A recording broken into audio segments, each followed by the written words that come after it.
আমি খুঁজতে যাই, বাস্তবায়ন করতে যাই, আমল করতে যাই, সেটিং ফিটিং করতে চাই, তাহলে নিশ্চিত আমি রব্বুল আলামিনের মহান এই ঘোষণাকে প্রত্যাখ্যান করলাম, এই ঘোষণাকে অস্বীকার করলাম।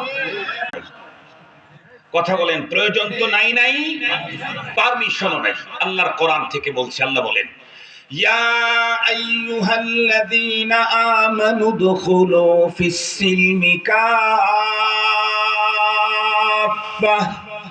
ওয়া লা তাত্তাবিউ খুতুওয়াতিশ শাইতান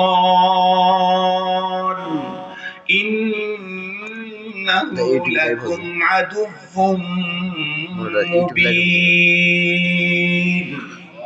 আল্লাহ স্পষ্ট বললেন, ইয়া আইয়ুহাল্লাযীনা আমানু, তুমি মুমিন, তোমাকে বলছি উদখুলু ফিস-সিলমি কাফা, কমপ্লিটলি ইসলামের ভিতরে ঢোকো, বাইরে যাওয়ার পারমিশন তোমার নাই।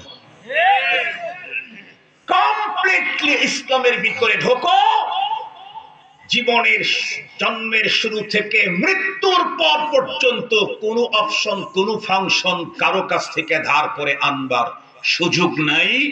না দাদা বাবুরটা আনতে পারবা, না সাদা বাবুরটা আনতে পারবা। আমাদের বাংলাদেশের কেউ দাদা বাবুদের সংস্কৃতি মুসলমানদের ভিতরে ঢুকায়া দেওয়ার জন্য পহেলা বৈশাখের নাম দিয়ে হিন্দুয়ানা কালচার ঢুকাবার মহা ষড়যন্ত্রে লিপ্ত ছিল।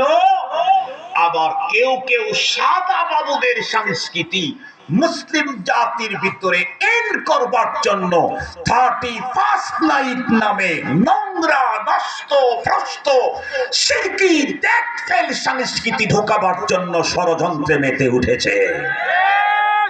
স্পষ্ট ফতুয়া, ভালো করে শুনে যান, স্পষ্ট ফতুয়া। কোরআন হাকিম কি বলল? তোমাকে দেওয়া হয়েছে পরিপূর্ণ দিন, অন্য কারোরটা ধার করে আনার কোনো প্রয়োজন নেই।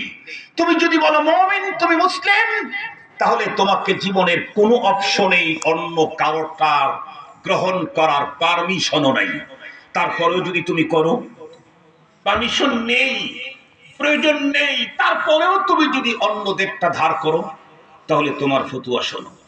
এই ফতুয়া আব্দুল বাসেত খানের না, এই ফতুয়া বাংলাদেশের গ্র্যান্ড মুফতির না, এই ফতুয়া পাকিস্তানের গ্র্যান্ড মুফতির না, এই ফতুয়া আরব আমিরাতের গ্র্যান্ড মুফতির না, এই ফতুয়া হলো মুহাম্মাদুর রাসূলুল্লাহ সাল্লাল্লাহু আলাইহি ওয়াসাল্লাম। পয়গম্বর কি বলেন? মান তাশাব্বাহা বিকাউমিন ফাহুয়া মিনহুম, যে যাদের সাদৃশ্য অবলম্বন করবে পরপারে তাকে তার কাতারে দাঁড় করায় দেওয়া হবে। সঙ্গত কারণে কেউ